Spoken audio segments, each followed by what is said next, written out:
Meus queridos irmãos, muito boa noite, com a graça do nosso Senhor Jesus Cristo, na paz do nosso Senhor Jesus. Então nós vamos continuar nossa aula exatamente de onde nós paramos, essa lição sobre a predestinação. Nós tínhamos visto que temos acompanhado aqui a predestinação, não é novidade, não foi Calvino que inventou isso, embora seja tão odiado por causa do calvinismo. Ele era um sujeito muito duro, foi mesmo, Então, os contrários à sua doutrina, não é a doutrina dele, na verdade, é a doutrina bíblica, ele apenas sistematizou e implantou, esse é que foi o problema, implantou de uma forma muito dura, a partir de Genebra, no mundo inteiro. Então, os que não concordaram com isso sempre foram seus inimigos ferrenhos. O acusam de ter matado Miquel, não sei das quantas, estou lembrado, não esqueci o nome agora. Então, não foi só ele que ele matou, não foi ele que matou, a situação levou aquilo ali, como a igreja matou tanta gente ao longo da história.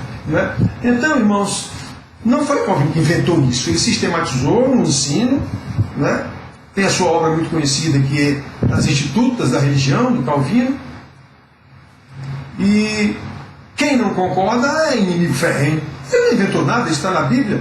Então nós vimos aqui pessoas que sabiam disso e disseram isso muito claramente, como José, nós vimos Davi, nós vimos Salomão, vimos profetas, vários profetas, Isaías, vários profetas disseram isso, que eles sabem, Oséias, Amós, sabem, Deus cuida do seu povo, porque Ele escolheu esse povo e isso é eterno, o meu amor é eterno. Então, irmãos, nós vemos Jesus aqui dizendo, eu chamei a atenção para esses versículos aqui, é terrível você olhar isso aqui com interpretação, o que foi que aconteceu aqui. Jesus estava dando graças ao Pai em oração, porque o Pai não revelou a salvação àqueles importantes lá, os metidos a sabidos, fariseus, escribas e saduceus, eram os três seitas de poderosos da igreja de Israel, do povo de Israel, que urdiram o plano de matar Jesus. E ele está dizendo, agradecia, dava graças a Deus, porque o Deus se agradou, o Pai se agradou em não revelar aqueles camaradas e revelar estes meus pequeninos, seus discípulos lá, os que o seguiam. Irmãos, isso é terrível para esses a quem Deus não se agradou revelar. Mas é maravilhoso para aqueles a quem Jesus resolve revelar, como nós vimos, Mateus 11:27, ele dizendo, tudo me foi entregue por meu Pai. Ninguém conhece o Filho senão o Pai, e ninguém conhece o Pai senão o Filho, e aquele a quem o Filho o quiser revelar. Somente esses entenderão isso. Então, quando nós que nos dizemos crentes, dizemos que entendemos essa revelação, temos que andar de acordo com essa revelação, num crescimento contínuo e disciplinado, através de um discipulado, para que cresçamos no conhecimento do Senhor, como Paulo ora em quase todas as suas cartas, pedindo que Deus dê àqueles irmãos iluminação para que cresçam no conhecimento de tão grande salvação.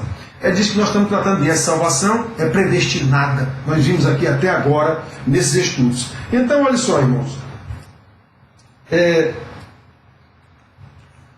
Em João 6,65, o Senhor Jesus diz de novo, ninguém poderá vir a mim se pelo Pai não lhe for concedida.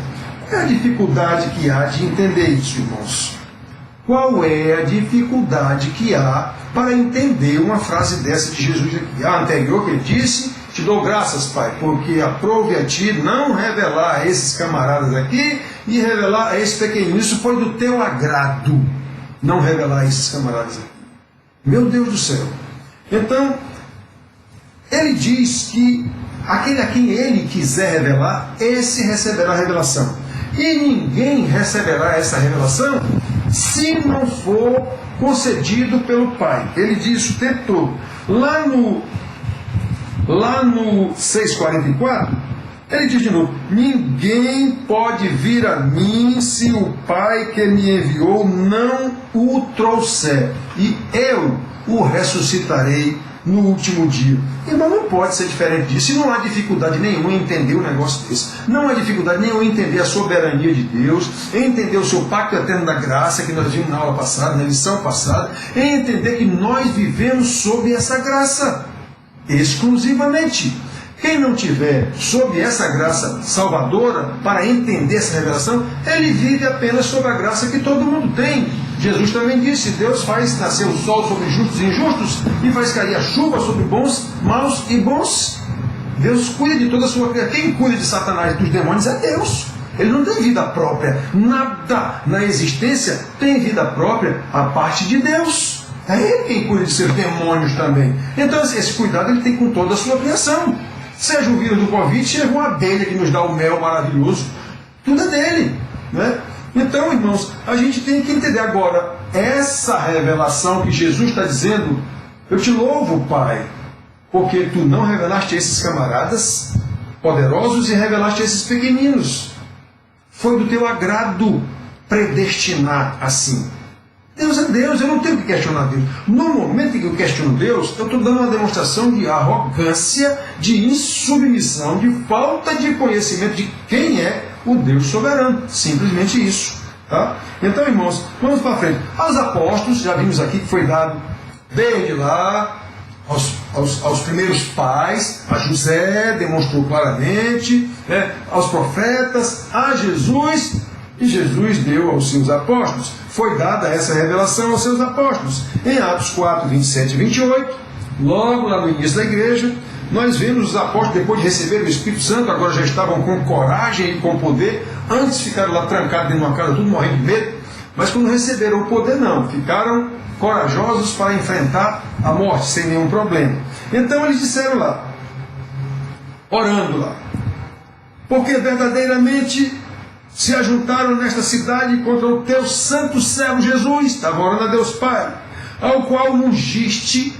Se juntaram contra ele Herodes e Pôncio Pilatos, com gentios e povos de Israel. Atenção, olha o entendimento, olha a revelação que foi dada aos apóstolos: para fazerem tudo que a tua mão e o teu propósito predeterminaram.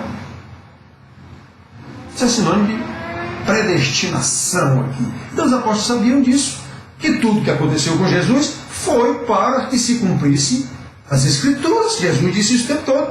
Quando o Pedro, o valentão, lá puxou a faca dele lá para tentar livrar Jesus da prisão, ele disse: guarda aí, rapaz. Você não sabe que se eu quisesse eu pediria 6 legiões de anjos para me defender aqui? Se você me livrar, como é que vão se cumprir as Escrituras? Eu tenho que ser entregue, eu tenho que ser traído. Aliás, ele já tinha dito para eles isso 3 vezes pelo menos. Eu tenho que ser entregue, eu tenho que ser traído, eu tenho que ser morto. E no terceiro dia ressuscitarei. Quer dizer, Pedro não tinha entendido nada ainda. E ele disse a ele: depois tu entenderás. Então agora, no poder do Espírito Santo, Jesus não disse que o Espírito Santo nos levará a toda a verdade e vos fará lembrar tudo que eu vos disse? Pois é, eles agora estavam lembrados. E disseram: olha, Pai, orando a Deus, já encorajados, verdadeiramente se ajuntaram nesta cidade contra o teu santo servo Jesus, ao qual ungiste Herodes e Pôncio Pilatos, com gentios e povos de Israel, para fazerem o que a tua mão e o teu propósito predeterminaram. Lembra de José? Meus irmãos, vocês não sabem nada. Não foram vocês que me trouxeram para cá, foi Deus quem providenciou tudo isso, para que houvesse vida na terra e para que vocês mesmos agora permanecessem com vida. Que maravilha, irmãos, o conhecimento do Senhor. Então, olhem só, em Atos 13, 48, está escrito que os gentios, ouvindo a pregação dos apóstolos, regozijaram-se e glorificaram a palavra do Senhor e creram todos os que haviam sido destinados para a vida eterna. Qual é a dificuldade de entender um versículo desse? Então, às vezes, o camarada, os contrários, que tem raiva do calvinismo: mas está escrito lá, Jesus convida aquele que quiser vir. Convida sim, exatamente para responsabilizar aquele que não vier. Porque o que é que vale mais? Digamos assim, Jesus, eu convido todos, vinde a mim, vós estáis cansados. Pronto, ele deu esse convite aos homens. Então repare que ele deixou essa responsabilidade aos homens.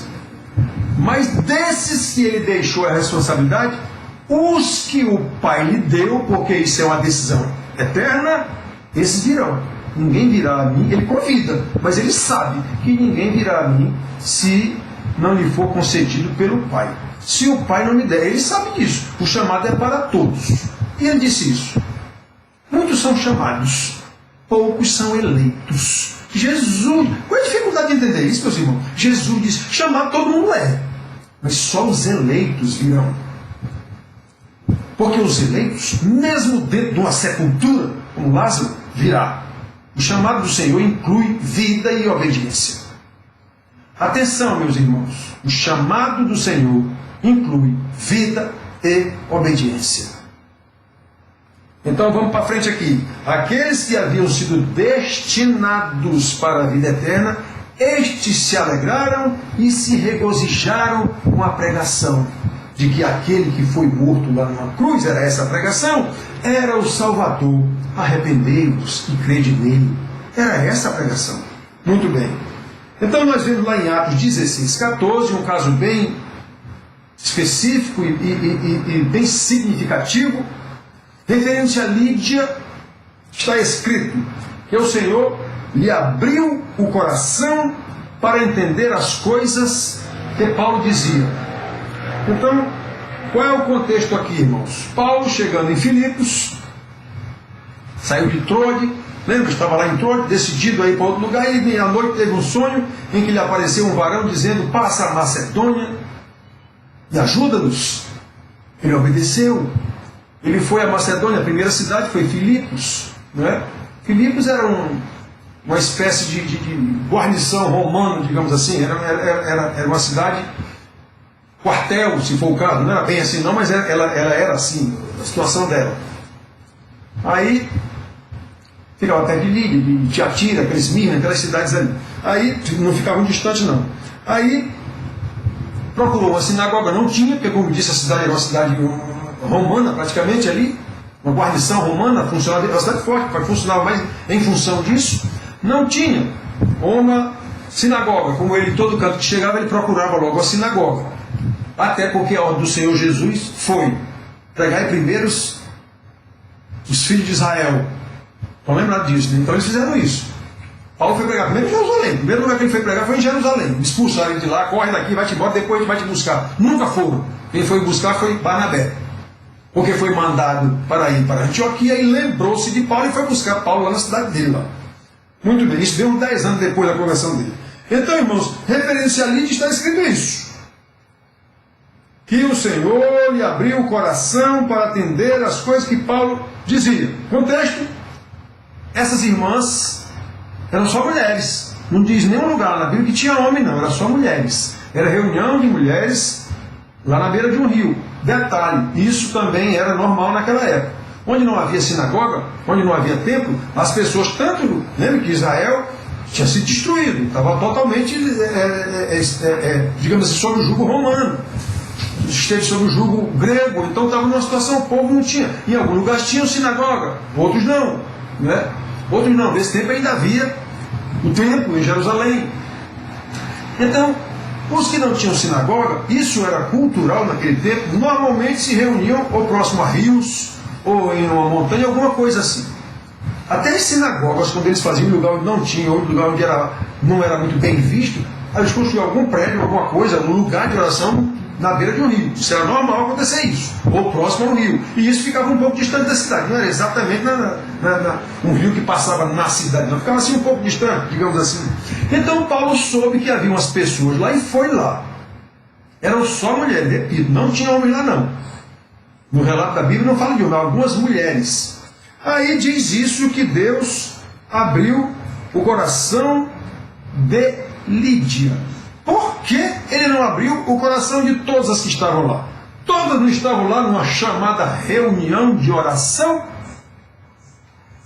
Ninguém sabe se elas eram judias, ou ninguém sabe. Paulo foi lá e soube que a reunião de oração não está dito se elas eram judias, se eram prosélitas do judaísmo, ou se eram gregas, não diz lá. Lídia era uma cidade de Lídia lá.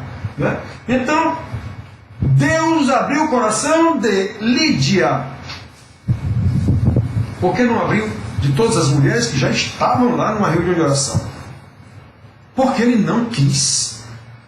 Ele só quis Lídia. Ele só abriu o coração de Lídia. Só ela entendeu o que foi que Paulo explicou. Lembra o que Deus disse a Isaías? Vai pregar. Mas tu vai pregar e eles não vão entender. Eles vão ouvir, mas não vão entender. Eles vão ver, mas não vão enxergar. Exatamente para não se converterem, para que não sejam salvos. Por que essas outras mulheres não foram convertidas também? Para não serem salvas. Fim de papo. É esse o entendimento que a Bíblia nos dá. Deus só escolheu Lídia. Por quê? Porque ele só quis Lídia. E pronto, Deus é Deus. Eu não tenho, mas Deus é injusto. Se eu tiver esse tipo de questionamento, isso quer dizer já claramente que eu não sou um eleito. Estou questionando Deus, achando que Deus está errado. Ele tinha que salvar todas aquelas mulheres, elas não estavam lá todas orando, mas está em reunião de oração. Só tinha uma. Para começar, repito, ninguém sabe se aquela reunião de oração era de judeus, era de prosélitos, era de grego, se era para outro Deus, ninguém sabe. Mas diz que estavam lá orando, mulheres, e Paulo foi lá e pregou. Muito bem, irmãos. Então, olha só, isso é predestinação, irmãos. Isso é predestinação. Muito bem. Então, nós vemos em Romanos 8, 29 e 30, falando no início, porquanto aos que de antemão conheceu, isso é sinônimo de predestinou. Ele conheceu desde antes da eternidade. Pedro, no seu ensino lá, ele diz que Jesus, o varão que de antemão conhecido por Deus, é o mesmo texto aqui. É o mesmo verbozinho aqui. Então, com base nisso, os tais arminianos dizem, não, isso aqui é porque ele sabia que eles que haveriam de se converter. Então, Jesus também, porque o verbo é o mesmo que está dito aqui, o varão de antemão conhecido por Deus. Quer dizer, então, que Deus sabia que Jesus ia ser um cara reto e que ia enfrentar a cruz e que ia, inclusive, morrer na cruz. Ora, qual é, irmãos? Então, aqui não está falando de ações de pessoas, ele está falando de pessoas que ele de antemão conheceu. Não interessa, boa, mas branca, negra, homem, mulher, criança, velho, adulto. Os que de antemão conheceu, ou seja, aqueles que ele elegeu desde a eternidade, predestinou, está escrito aqui, também os predestinou para serem conformes à imagem de seu Filho, a fim de que ele seja o primogênito de muitos irmãos. E aos que predestinou, a estes também chamou, aos que chamou, a estes também justificou, e aos que justificou, a estes também glorificou. É esse o processo. Paulo não botou santificou aqui, porque os irmãos estavam exatamente nesse processo de santificação através dele, pelo ensino dele. Né? Então, olha só, irmãos, vamos andar aqui. Segundo a revelação dada a Paulo, a salvação é uma obra eterna. Ela não foi decidida por Deus agora. Deixa eu ver, Deus lá no céu com a mão assim, que nem aquele pensador grego, com a mão assim, quem é que eu vou salvar hoje? Deixa eu ver se aquele camarada ali eu salvo hoje ou não. Não é assim, irmãos, foi decidido na eternidade. Ele será chamado no tempo oportuno. No tempo oportuno, invariavelmente, ele vai ouvir uma pregação da palavra de Deus e vai ficar chocado com aquilo. Aquilo vai mudar o seu coração de carne, pedra, botar um coração de carne, vai tirar o seu espírito rebelde e vai botar um espírito contrito, quebrantado diante de Deus, vai entender a sua imundície, como Deus disse no caso de Israel, e vai se envergonhar diante do Senhor e no mesmo momento glorificar a Deus, o Salvador. Conversão é morte e ressurreição na mesma hora. Conversão é morte e ressurreição na mesma hora. É extrema tristeza diante da sua imundície, diante do seu pecado, e extrema alegria diante da sua purificação pela morte do Cordeiro, como dizem, pelo sangue do Cordeiro, né? Que quer dizer pela sua morte, eu fui justificado.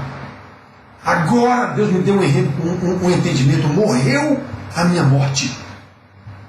Aquele que pecar morrerá. Pois é, acabou de morrer. Esse velho homem acabou de morrer. Eu vou andar agora na direção dessa luz que clareou a minha vida. Eu vou andar agora na direção dessa luz que clareou os meus olhos. Isso pode ser uma pregação que ele viu na televisão, no rádio, ou passando numa igreja e parou lá na porta e ficou escutando, mas terá que ser escutando uma pregação da palavra de Deus.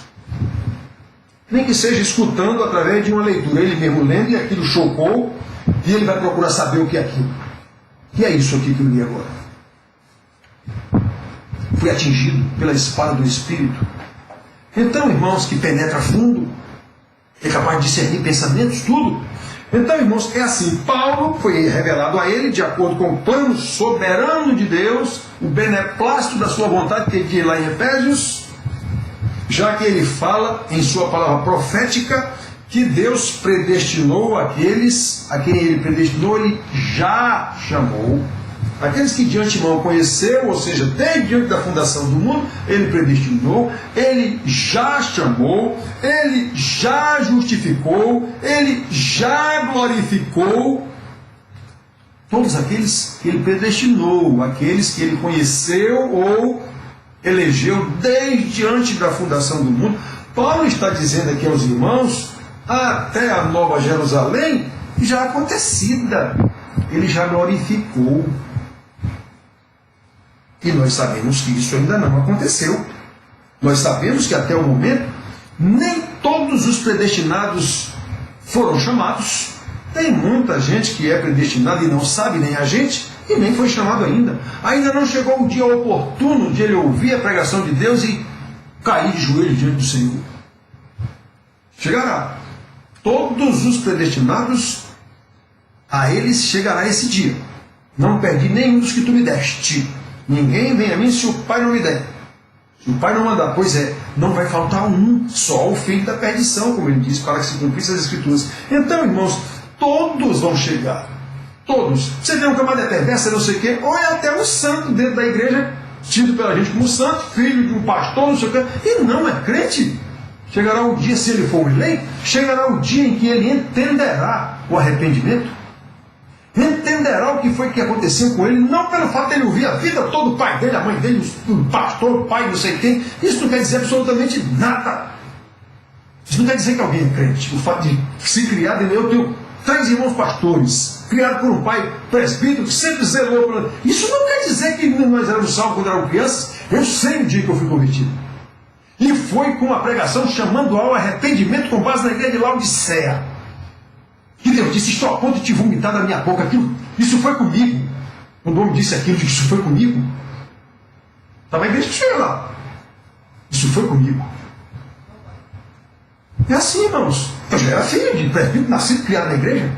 Pois é, mas chegou um dia em que eu entendi. Eu fui chamado ao arrependimento. E não era um crente cultural, porque eu fui criado dentro de uma igreja. Isso acontece muito mais do que o que a gente imagina.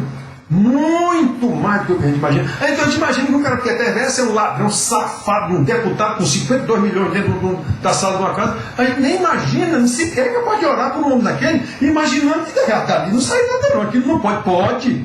Ore por ele. É por isso que Paulo manda orar por todos os homens. É por isso que Paulo manda orar pelas autoridades. É por isso que Jesus diz que a gente amar os inimigos. Deus é quem sabe quem são os seus eleitos e por que esse eleito passou tanto tempo fazendo perversidade. Ele sabe disso. Os únicos seres que não há mais provisão de Deus para arrependimento são os demônios. É Satanás e seus demônios. Os anjos caídos são os únicos. A todos os outros, Deus mostrou a salvação. E há, pela pregação, a possibilidade, digamos assim, de qualquer um se converter. Deus já sabe quem são os eleitos, mas nós não. Nem os eleitos. Nem eles sabem, só saberão no dia que eles forem chamados. Aí eles vão saber. Aí eles vão cair de joelho diante do Senhor, e como nós lemos aqui, se envergonhar das suas imundícies, e saber o quanto precisa da graça de Deus, e entender o que foi que aconteceu. Predestinação. Só acontecerá no dia. Então, irmãos, nós vemos aqui que nem todos os eleitos sequer foram chamados ainda. Logo, se não foram nem chamados, também não foram justificados. Só quando eles entenderem que os seus pecados foram transferidos para o justo Jesus, e a justiça do justo Jesus foi-lhes transferida, imputada, concedida. Ele vai começar a entender isso. Aí, esse vai começar a querer aprender a palavra de Deus, vai começar a querer cada vez mais entender qual é a vontade daquele que o salvou. Diferente disso, não houve conversão.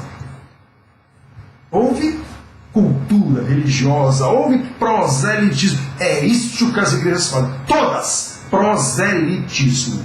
Dificilmente a igreja chama alguém para a conversão real. Ela chama o cara para ser abençoado por Jesus. Normalmente. E o pior, negam isso.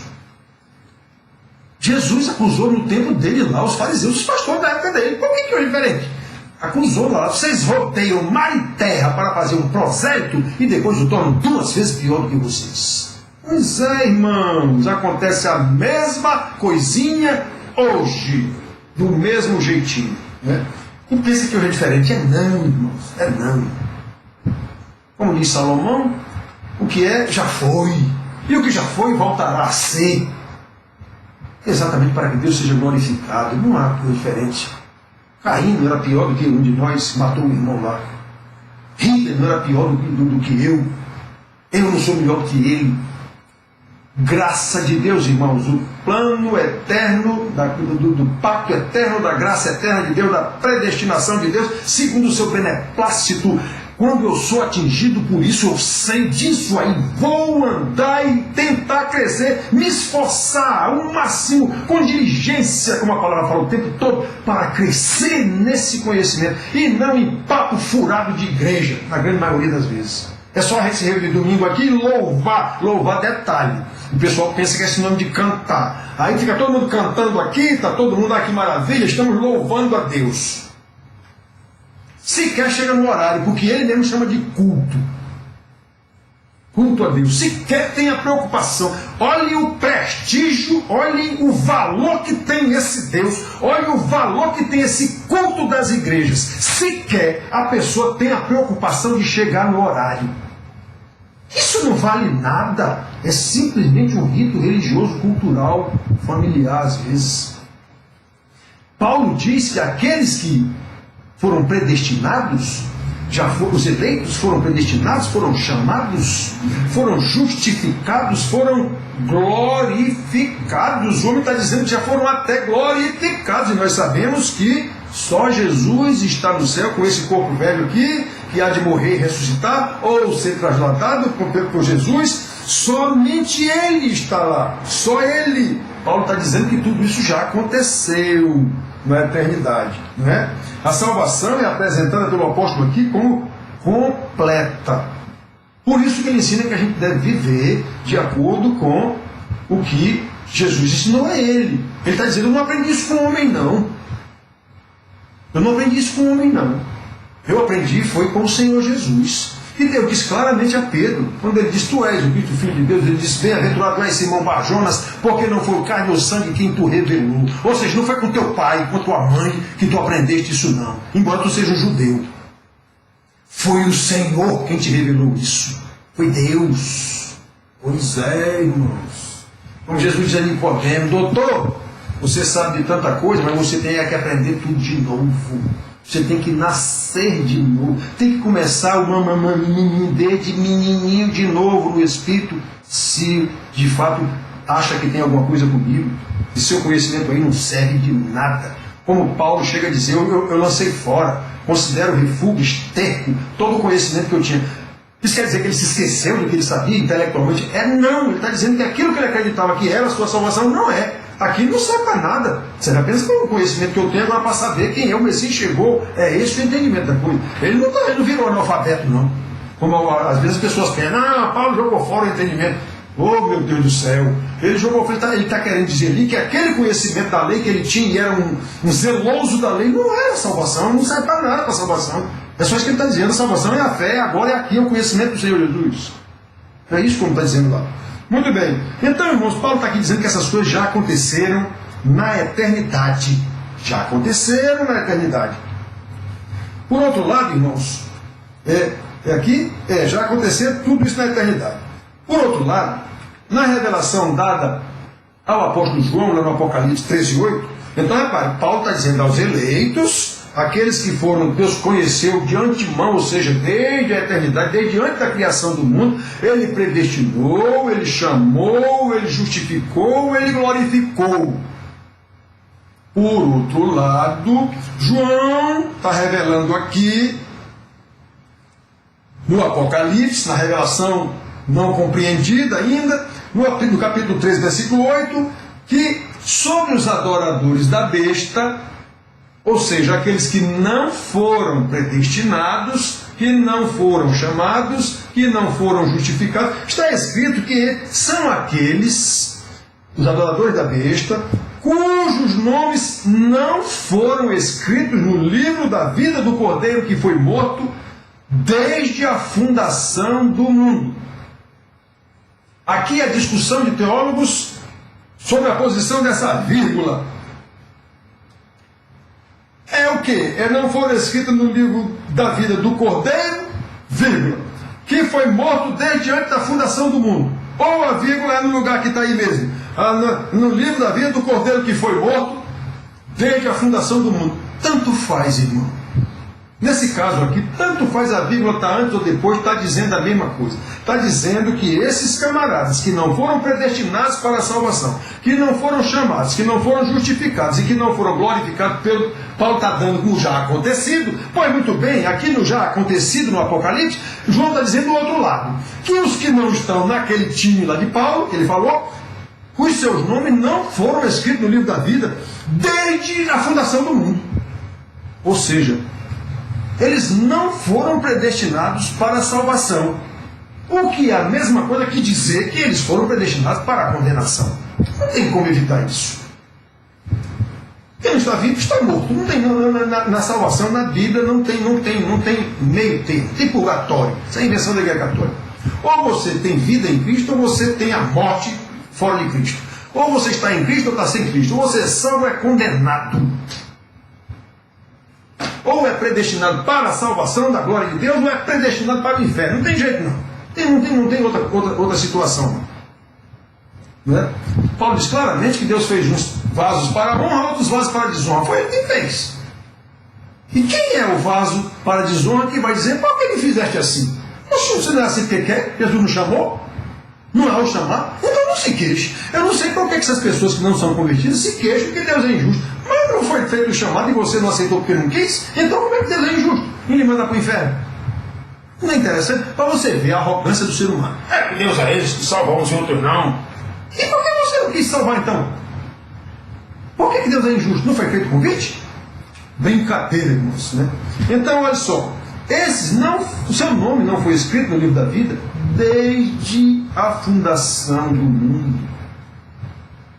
Nós vemos aqui também em Apocalipse 17:8, está escrito que aqueles que habitam sobre a terra, cujos nomes não foram escritos no livro da vida desde a fundação do mundo, se admirarão vendo a besta que era e não é, mas aparecerá.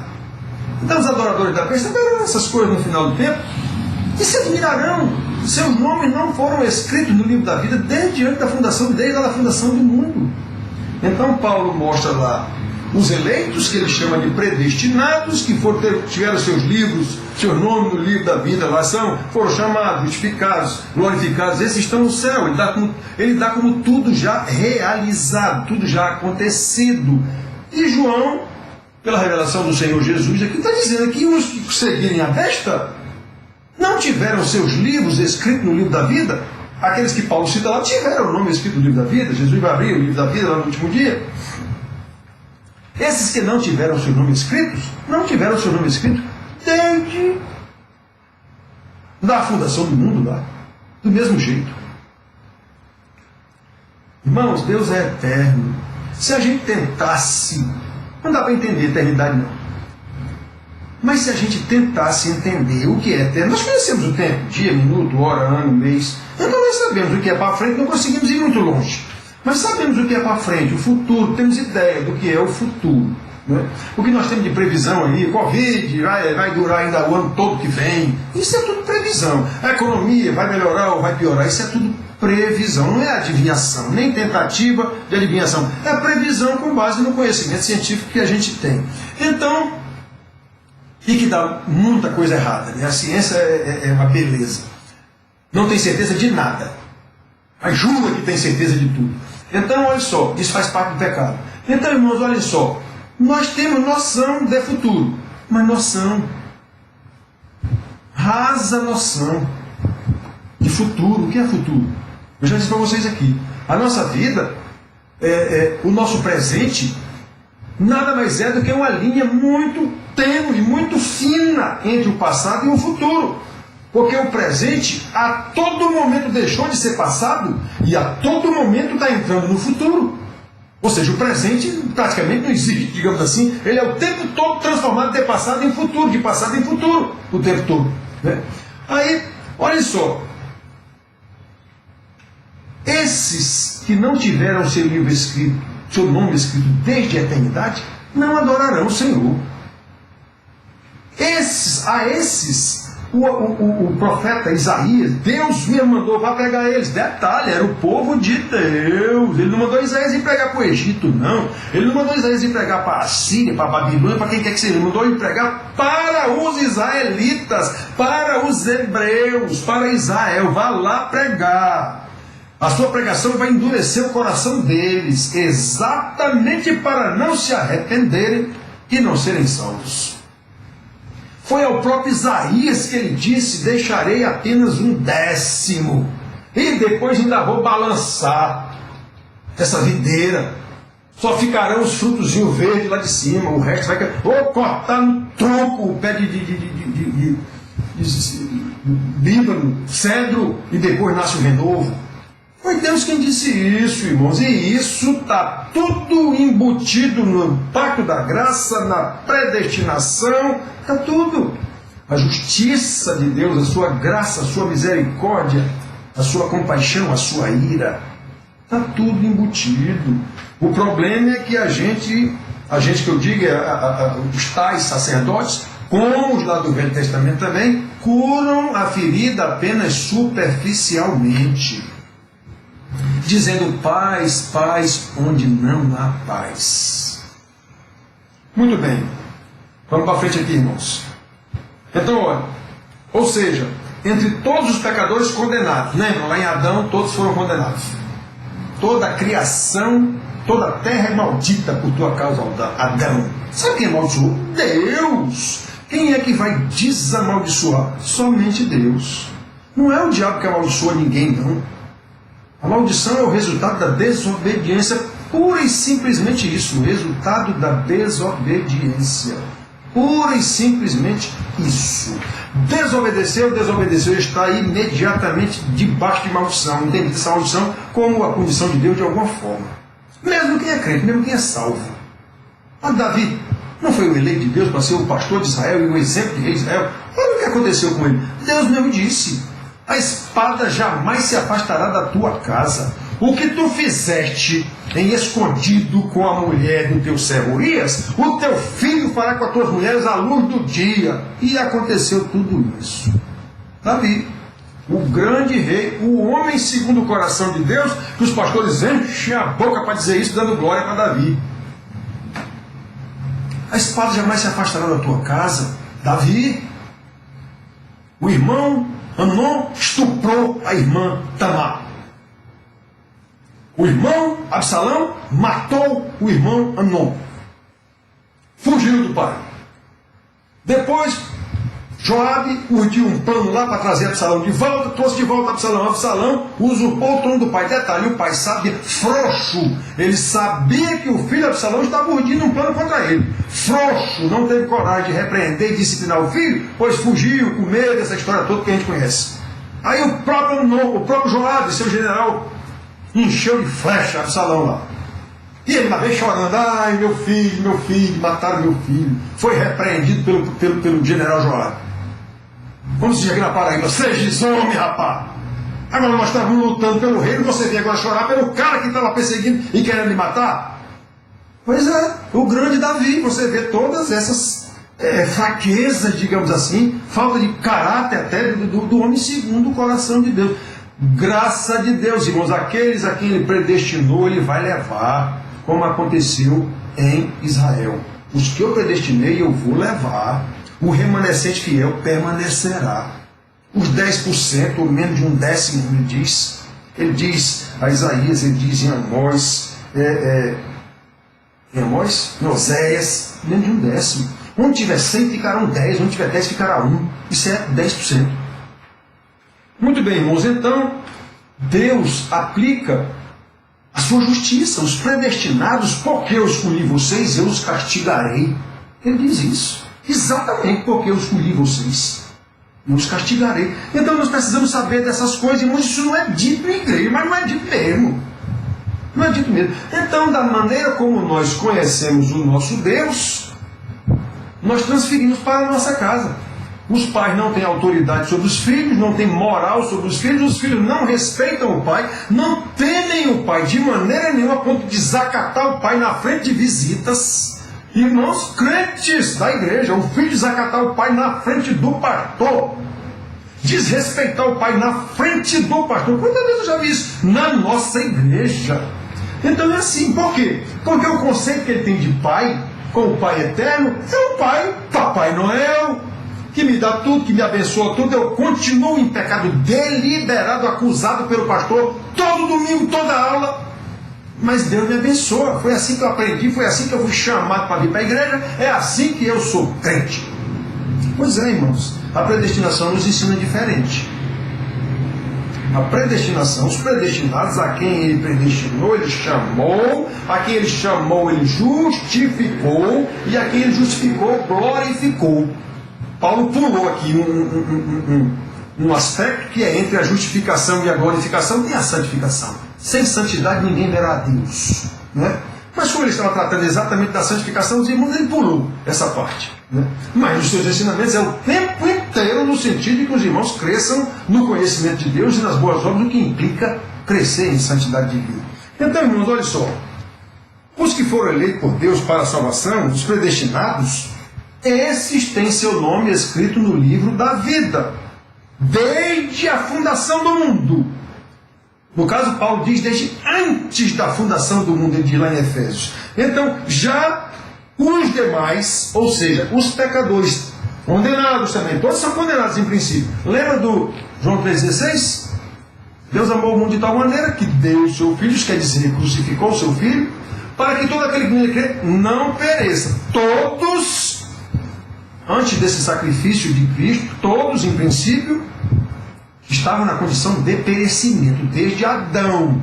Por isso, em Hebreus está escrito que esses heróis da fé, que a gente tende a santificar e até glorificar pela cultura da Igreja Católica, não tem qualquer privilégio a mais do que nós. Eles estão esperando por nós para ser glorificado ao mesmo tempo. É assim, irmãos. É assim. Então, olha, esses pecadores que foram tirados do perecimento, da situação do perecimento, esses têm um livro escrito no livro da vida desde antes da fundação do mundo. Já foram até glorificados na eternidade, como Paulo diz. Já os outros condenados, que não foram eleitos, não têm os seus nomes escritos no livro da vida desde antes da fundação do mundo também.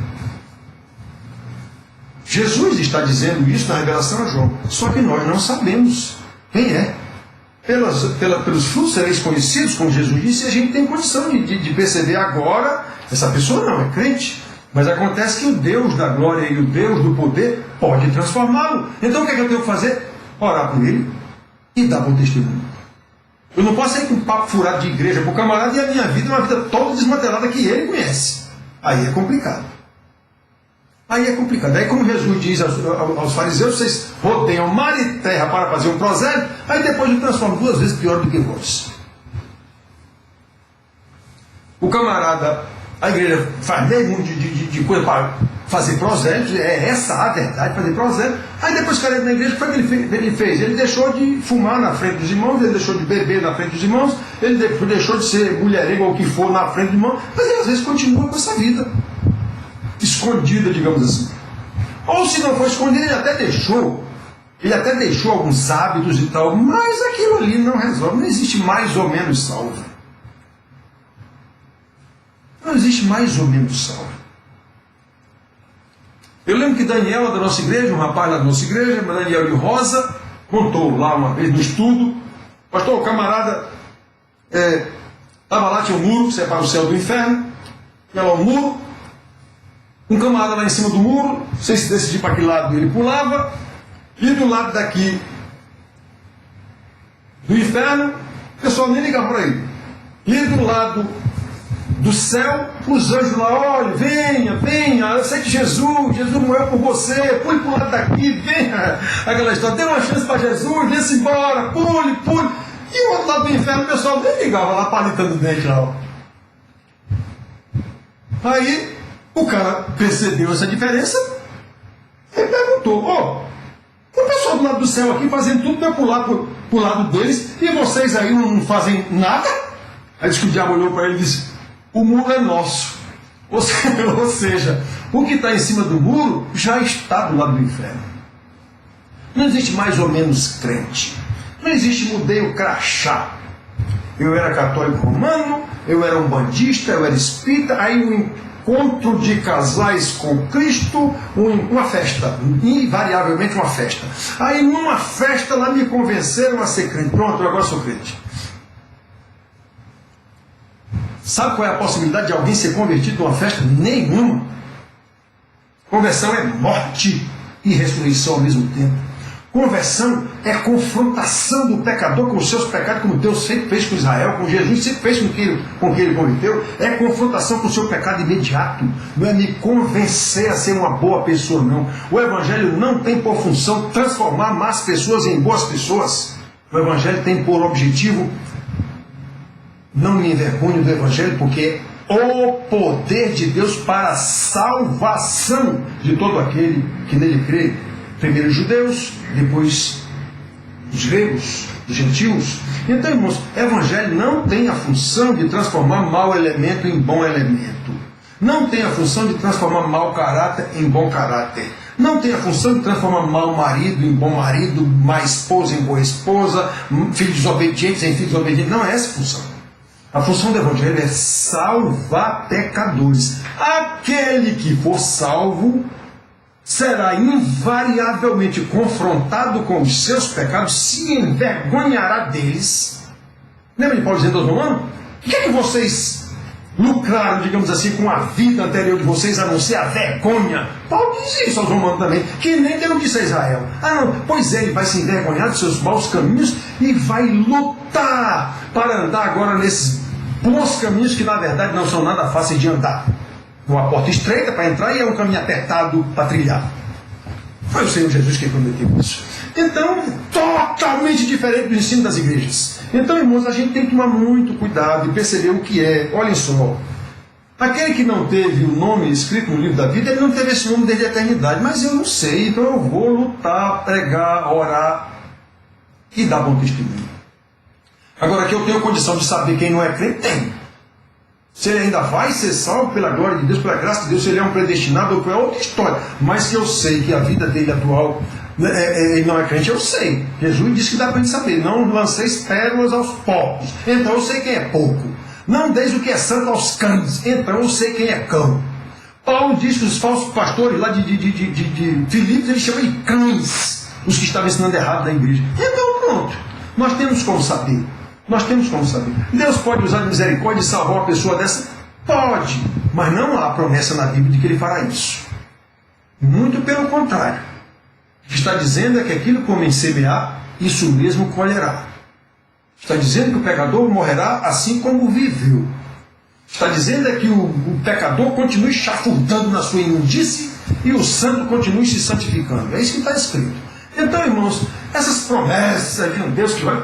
Isso não é bíblico. Não é bíblico. Tem que prestar muita atenção. Não pode dizer o que Deus não disse. Né? Eu já falei essa frase de Calvino aqui. Onde Deus não falou, onde Deus calou, não ouse o homem falar.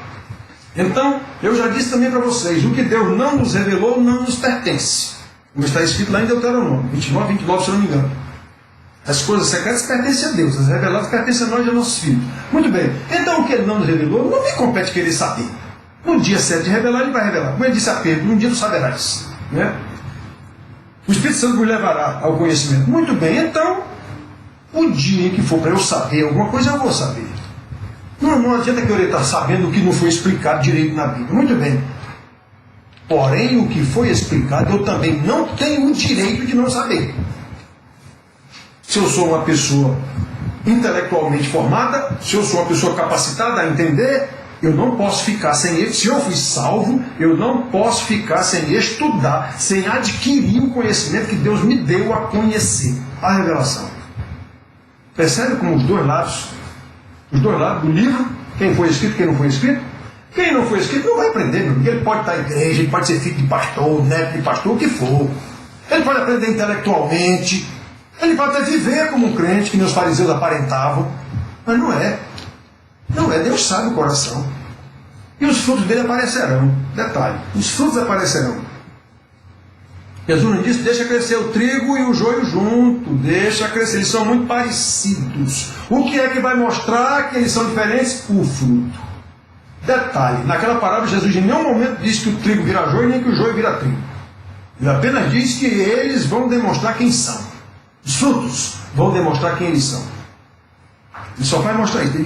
Eles vão andar juntos. Nós estamos no mundo, lembrem disso, nós estamos no mundo. Então tudo isso, irmãos, o predestinado sabe dessas coisas. Ele vai buscar esse conhecimento dessas coisas. Vai buscar, irmãos. Então, olha só. Este ensinamento bíblico, mesmo tendo sido vencedor, esse ensinamento sobre a predestinação, mesmo isso tendo sido vencedor em grandes embates teológicos na história da igreja, tudo por poder, esse ensino ele tem encontrado oposição e resistência ao longo dos tempos. Já houve, inclusive, irmãos, concílios específicos para debater esse assunto, essa história da predestinação, não sei o quê. E os defensores da predestinação ganharam o debate. Mais uma vez já aconteceu isso na história da igreja, né? Houve o caso típico de Agostinho com Pelágio, houve o caso típico de Calvino com Arminio, depois houve um caso mais próximo de nós, do pastor Spurgeon, Batista, em desacordo com Finney, Charles Finney também, um pregando a palavra como ela é e o outro pregando a palavra cheia de presepada para atrair as pessoas. Então sempre foi assim, irmãos. Sempre o diabo não morre, não. Ele será lançado no inferno no último dia. Algumas pessoas dizem que aquele que esmagará a cabeça da serpente, não está escrito lá em Gênesis, está escrito pisará. Não precisa esmagará, não. Então ele será lançado no inferno. Ele será aniquilado, porque ele vai dizer novo céu, nova terra, e eles serão aniquilados para lá. Mas não tem essa história de vai matar coisa nenhuma. Não. Então, olha só. Isso, irmãos, essa resistência ao longo dos tempos, isso acontece pelo fato de que o homem não aceita a soberania de Deus. Ele não quer admitir que depende da graça de Deus. Ele quer achar que tem o poder sobre a sua vida. O que é que acontece normalmente, especialmente com moças, a gente vê na televisão dizendo, quando querem se mostrar ou querem fazer alguma coisa e alguém é contra, eu faço da minha vida, o corpo é meu, eu faço dele o que eu quiser. Quantas vezes eu já ouvi isso? Vocês também devem ter ouvido. A vida é minha. Você adquiriu como essa vida? O que é que você faz para manter essa vida viva? A não ser comer, se alimentar e tudo. E mesmo assim, se Deus quiser, tira na hora. Esse sopro foi Ele que colocou em você, pois Ele recolhe esse sopro a hora que Ele quiser. Mas a pessoa arrogante não admite isso. Não admite sequer que existe Deus. Para que Deus quer? Deus sou eu. Soros, o homem mais rico do mundo. Já falei com Deus, não. Deus sou eu. Deus sou eu. Eu quero saber de Deus. E está vivendo muito bem, obrigado. Mas Deus não prometeu que os ímpios serão exterminados da terra. Sim, mas está ao dia também determinado, pré-determinado por Deus. Não é a hora que eu quero. Não é por eu achar que o Soros é culpado pela morte de bilhões de pessoas, esse cara deve morrer hoje. Não sou eu que decido isso, é Deus. O que eu devo é orar por ele. Embora é muito difícil, esse tipo de coisa, nós sabemos disso e reconhecemos isso. É muito difícil. Mas quando orar por um homem desse, Deus fulmina esse desgraçado, faz ele ficar paraplégico, dependendo do SUS, numa fila do INSS. Então, normalmente é essa a nossa oração, mas está errado, ele tem que orar com detalhe, orar com compaixão mesmo. Senhor, isso é uma criatura tua. Tu sabes por quê. Tem compaixão dele, até porque dependendo desse sujeito, muitas pessoas vão viver melhor na terra, ou pior. Então, irmão, nós temos que ver isso. Tudo depende da soberania de Deus, e os arrogantes não aceitam. Não aceitam de jeito nenhum que dependem da obra redentora de Cristo para a sua salvação. Primeiro, salvar de quê? Eu estou vendo, Deus salvar de quê? De que é que eu tenho que ser salvo? Então é preciso entender isso. não consegue admitir que a única solução para o pecador, sequer admite que é pecador, é Jesus Cristo. Não admite. Então é por isso que não aceita de jeito nenhum essa conversa denominada calvinismo de predestinação. Eu quero lá saber de coisa nenhuma, rapaz. Se a conversa quem resolve sou eu, isso. Eu é que resolvo levantar minha mão e aceitar Jesus como Salvador e ir lá à frente fazer a oração de entrega. Quem decide isso sou eu. Não é assim, irmãos, que a Bíblia ensina. Então nós estamos vendo isso aqui e vamos parar de novo. Vamos parar de novo por aqui, porque para não se estender muito, nós temos mais assunto ainda pela frente, né? Para a próxima aula dessa mesma lição da predestinação. Oh, meu Deus, a minha oração é que Deus nos abençoe para entender isso. Nós, irmãos, o meu ensino, vocês sabem, é muito mais, digamos assim, preocupado e direcionado aos meus irmãos da minha igrejinha, aqueles a quem Deus me deu a responsabilidade de pastorear. Outros mais que estiverem vendo isso mundo afora, que Deus tenha misericórdia e lhes conceda compreensão e entendimento e humilhação e humildade diante de Deus e glória por conhecer o Deus da glória. É assim, irmãos, que Deus nos abençoe. Tenham todos uma boa noite. Beijo no coração do velho pastor.